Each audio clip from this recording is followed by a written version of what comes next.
So in Bachchan Pandey, वो एक राजस्थान के एक छोटे से शहर में सड़क का गुंडा है. And from there, there's Rana Naidu, where he's the biggest superstar in the country. And from then on to move on to Gadar 2, where you're playing a heroic patriotic army officer in 1971. Sometimes it works, sometimes it doesn't. Bigg Boss is one of those rare kind of people started calling me sophisticated and well-spoken and gentleman. And you don't get those adjectives out of Bigg Boss. It's a huge achievement to be called a gentleman after Bigg Boss. When I went in and someone very warmly asked me saying, "Itna sab to kar liya na, what else do you want?" And I was like, really, sirf इनका दिल जीतने आया हूँ, बाकी कुछ नहीं चाहिए. Hello guys, my name is Surbi Jain and you're watching us at midday.com. Well, today as a journalist, I'm slightly a bit jealous because I'm sitting with somebody who in the beginning of his career worked on a Hollywood film named Blood Diamond, you know, just opposite Leonardo DiCaprio. And it's not just that. If I go back to my childhood as well, you know, if I don't talk about my age here, Sanjeevani is something we've been watching since so long. And you know, even if somebody brings up Sanjeevani now, we'll still end up watching it, right? And the star of the house right now with me is Gaurav Chopra. And of course, Gadar 2 is not something you can forget about, but there's so much more that he brings to the table, right? So I'm very excited about it.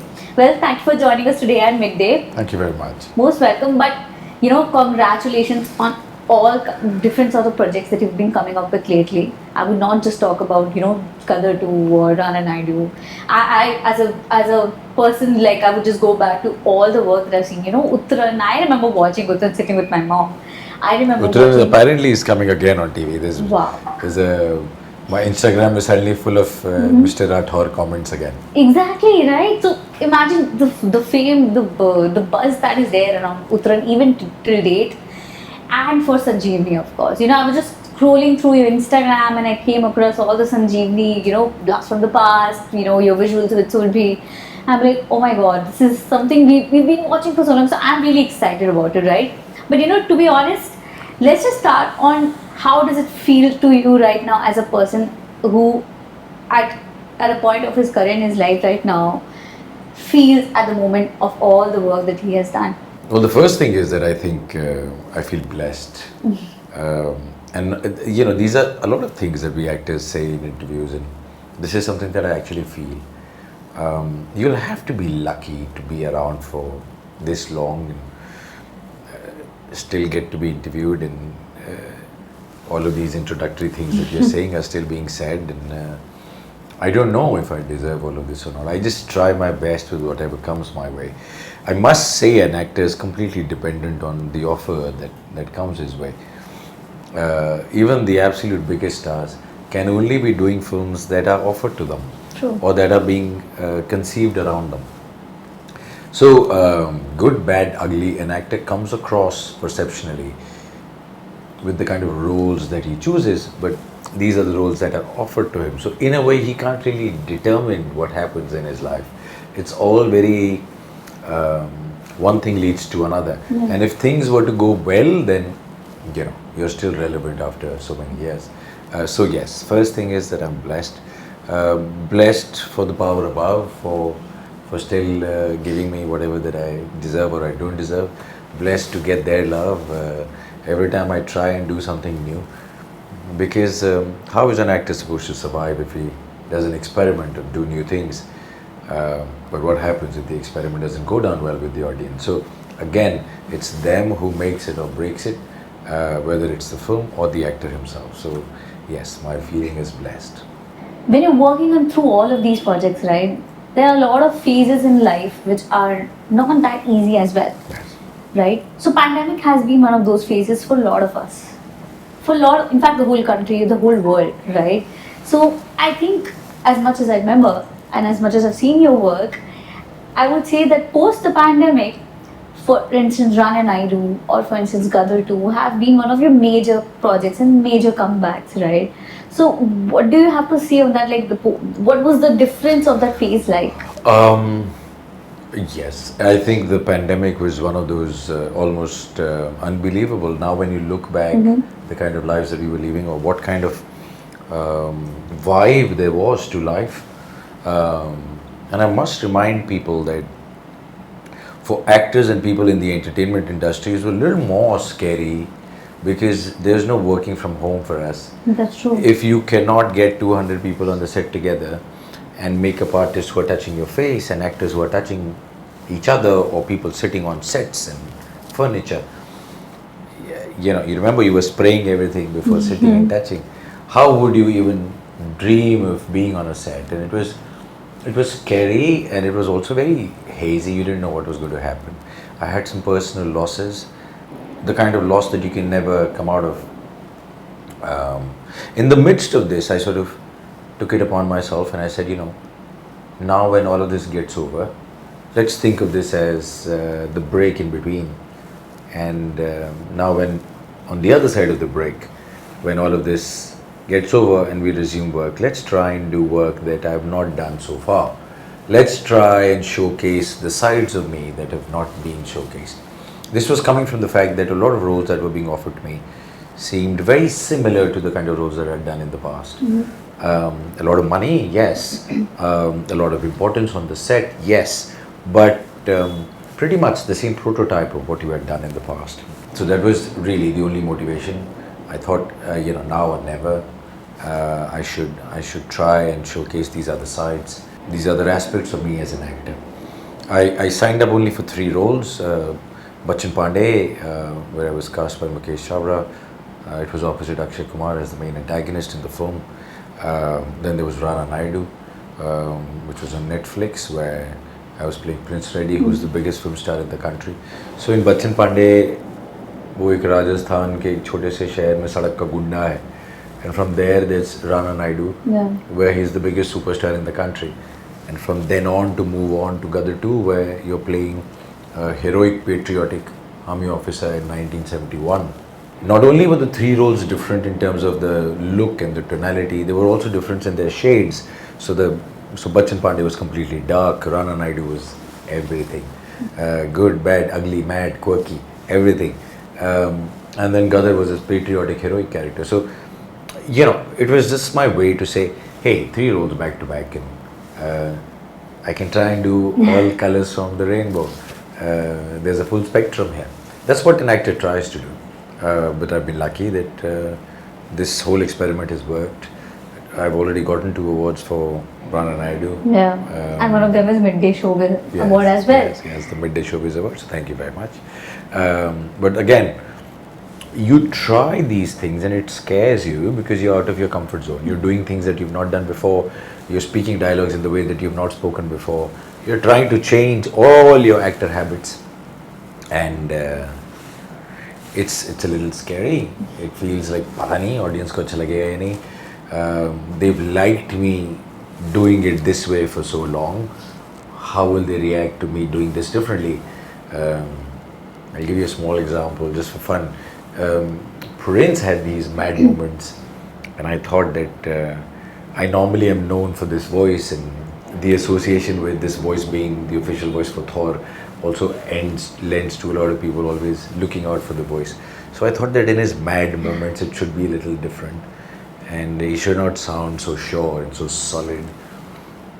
It took me 20 days to come up with a mad laughter for him. That he every time there's a little mad moment, he goes into it's almost like there's no solidity to him. He's a little cuckoo in his head at that point of time. But that's the kind of stress that a superstar lives with. And but this was fun. When you get the award, acha kuch theek kiya.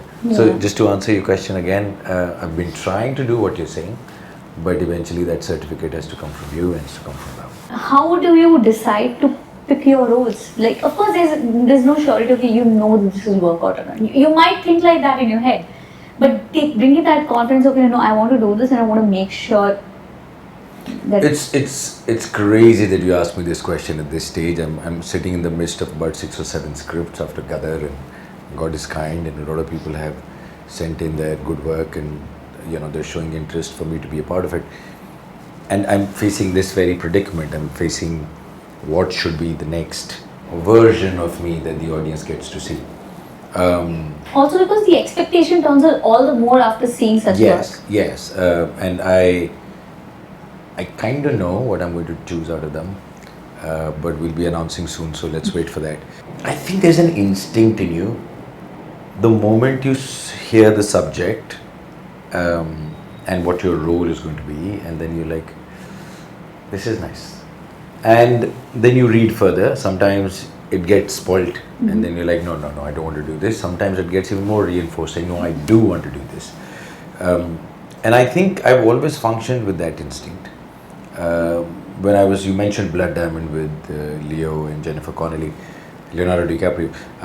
Leonardo DiCaprio at that point of time was probably the most popular star on the planet after Titanic, Catch Me If You Can, Aviator. He was in some other league. And also, sorry to interrupt you here, but you actually became a part of Hollywood before many stars like Priyanka Chopra or Irfan Khan. So like you're saying. So when I was there and I came back, this is just before the whole, social media boom happened. So I remember there was Shaheen had carried a double page interview with me in this, I think, Sunday midday, and Times of India had carried a full page thing, Gaurav Chopra shooting with DiCaprio. It was a big thing. But I came back and I started shooting for Nach Baliye. And that's how I've been. I wanted to dance. I felt like dancing. Nach Baliye 1 was a huge success. I thought, why not? I didn't think that maybe a Hollywood film karke aaya hu. Should I be doing television after this or not? I've never thought like that. I don't think of this as small work and big work. I think of it as good work or bad work. So you could be doing great work in a small project, or you could be doing pathetic work in a really big project. And what difference does it make if it's a big project if you are doing a bad job in it? So for me, the point is not how big or small it is. The point is how good or bad it is. So I think my next project I instinctively feel like it should just be a great story that needs to be told. And now we'll focus on stories that I am telling. And something that needs to be said, needs to be shown, but something that is small and compact, justifies me being in it as the protagonist, and also justifies for anyone, whoever is sort of putting in their money and whoever is putting in that money to watch, putting in the money to make and putting in that money to watch. I want to be that one actor who says, if you buy the ticket for me, I will give it to you that it's worth it. And I want to be that actor to the producer who to say, if you put in that money for me, I will make sure that you get your money back. Of course, you can never guarantee how big or successful a film is going to be, but you can try and do a good job as a team. And I feel that if you have a good story and you have a good team, picture अच्छी ही बनती है. It's not about चलती कितनी है, that you can't guarantee, but the product is good.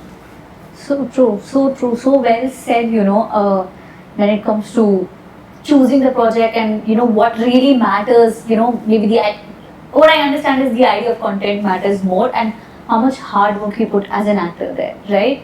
I had this perception that, like you mentioned about your voice, you come with that male baritone voice. I'm like, he's going to be somebody very serious. I have to be very careful with what I talk about. And, but then I was like, when I did my research, he's somebody who has been on Nach Baliye. He's somebody who's done something like Run and I Do, and then you mentioned Bachchan Pandey. And then you've also done Bigg Boss 10.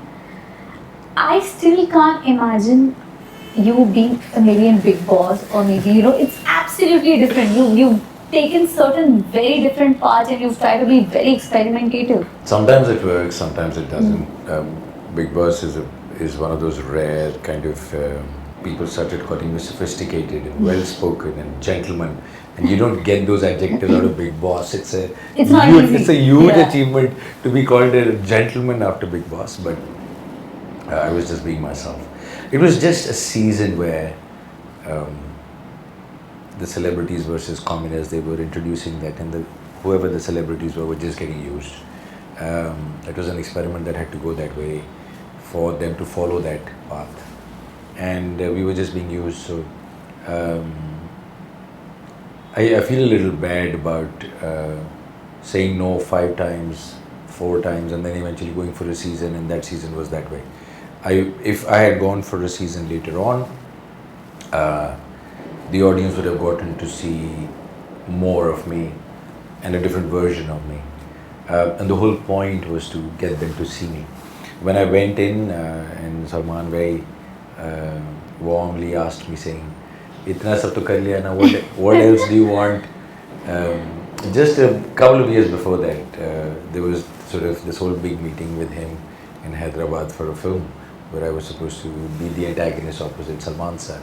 And I had been flown down to Hyderabad to meet him, and he had been kind enough to offer me lunch, and we had a great conversation.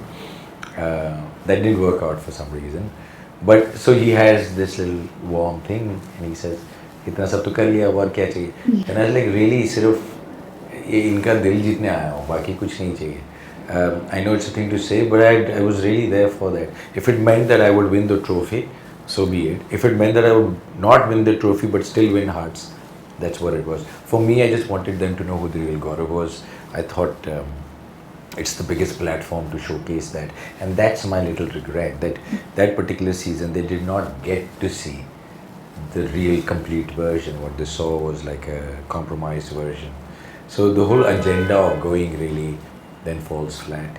I still gained out of that in terms of work, in terms of money, in terms of people liking you more. And Bigg Boss is a scary thing to go. It can ruin your reputation.